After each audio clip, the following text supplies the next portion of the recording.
दोस्तों जय हिंद। स्वागत है आपका ज्ञान की विपाशा चैनल पर।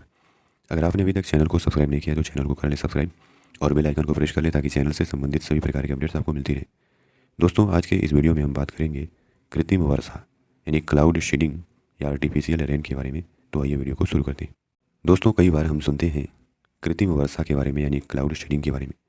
हम सुनते हैं कि चाइना में कृत्रिम वर्षा कराई गई और न केवल चाइना में बल्कि कई अन्य दुनिया भर के इलाकों में कृत्रिम वर्षा कराई गई और कृत्रिम वर्षा के जरिए सूखाग्रस्त इलाके में राहत पहुंचाई गई। तो आखिर ये कृत्रिम वर्षा कैसे कराई जाती है? दुनिया भर में ऐसे कई इलाके हैं जहां पर बारिश न के बराबर होती है। इन्हीं इलाकों में बारिश करवाने के लिए कृत्रिम बारिश तकनीकी का इस्तेमाल किया जाता है। कृत्रिम बारिश या क्लाउड सीडिंग उस प्रक्रिया को कहा जाता है जिसमें कृत्रिम तरीके से बादलों को बारिश करने के लिए अनुकूल बनाया जाता है। इस प्रक्रिया को करने के लिए कई तरह के केमिकल्स यानी रसायनों का इस्तेमाल किया जाता है। विंसेंट जोसेफ शेफर जो कि एक अमेरिकी रसायनज्ञ और मौसम वैज्ञानिक थे, उन्होंने सबसे पहले क्लाउड सीडिंग का आविष्कार किया था।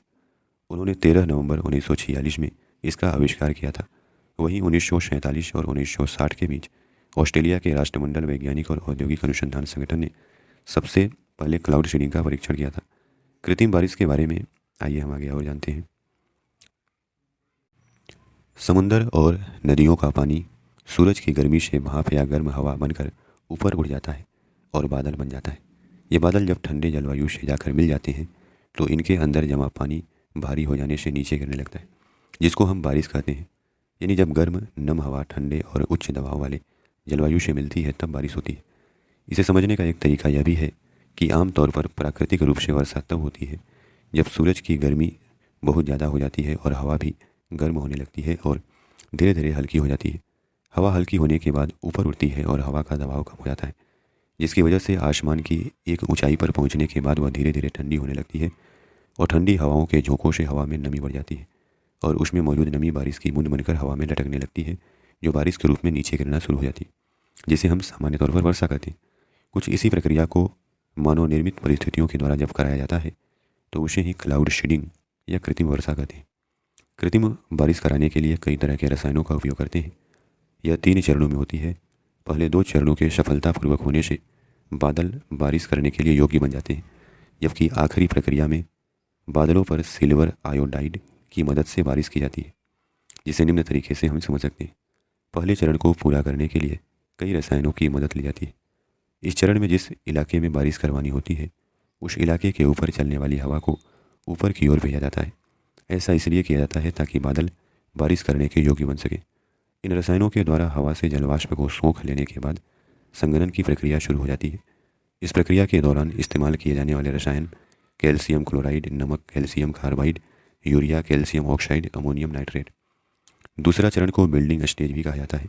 इस चरण में बादलों का घनत्व बढ़ाया जाता है, जिसके लिए नमक और सूखी बर्फ के अलावा यूरिया, अमोनियम नाइट्रेट और कैल्शियम क्लोराइड का इस्तेमाल करते हैं।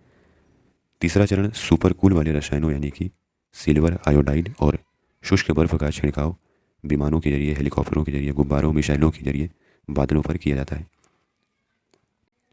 जिसके कारण बादलों का घनत्व बढ़ जाता है और वो बर्फ के क्रिस्टल में बदल जाते हैं, जिसके बाद बादल में छुपे पानी के कण बिखरने लगते हैं और गुरुत्व बल के कारण धरती पर गिरने लगते हैं, जिसे हम बारिश कहते हैं।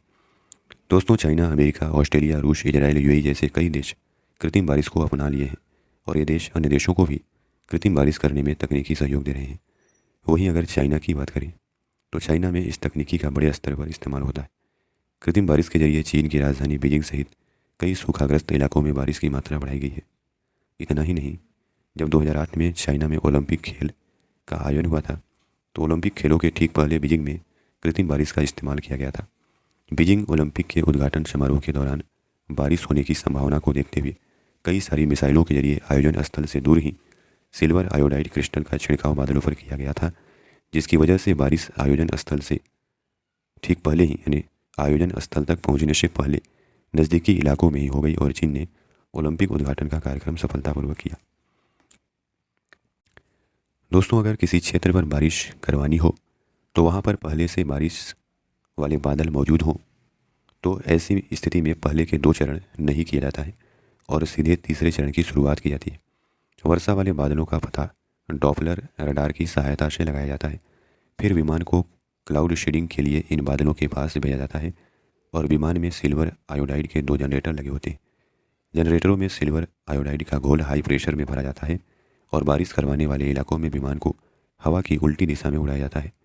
और जिस बादल पर यह क्लाउड सीडिंग करवानी होती है उसके सामने आते ही जनरेटर चला दिए जाते हैं। वहीं आजकल विमानों के अलावा मिसाइलों के जरिए भी यह प्रक्रिया होती है, क्योंकि मिसाइल विमान से कम महंगी पड़ती हैं और विमान के मुकाबले मिसाइल से 80% ज़्यादा कार्य में सफलता मिलती है। दोस्तों, अगर भारत में हम क्लाउड सीडिंग की बात करें तो भारत की अधिकतर आबादी खेती से जुड़ी हुई है और बारिश किसानों के लिए बेहद जरूरी है। मगर कई सालों से समय पर बारिश न होना, मानसून का समय से पहले खत्म हो जाना, तमाम तरह की समस्याओं से किसान जूझते रहते हैं। और ये ऐसे में यह तकनीकी हो सकता है भारत के लिए किसी वरदान से कम साबित नहीं हुई। भारत में सूखे की समस्या से निपटने के लिए कई इलाकों में कई राज्य कृत्रिम बारिश का प्रयोग कर रहे हैं। 1983 में तमिलनाडु सरकार ने इस तकनीकी की मदद से सूखाग्रस्त इलाकों में बारिश करवाई थी। वहीं कर्नाटका की सरकार ने भी इस तकनीकी का इस्तेमाल अपने राज्य में सूखाग्रस्त इलाकों में किया था। वहीं कृत्रिम बारिश का प्रयोग करने में आंध्र प्रदेश पहले नंबर पर है। तो दोस्तों, आशा करते हैं कि आपको इस वीडियो के माध्यम से काफ़ी कुछ जानने को मिला होगा। धन्यवाद।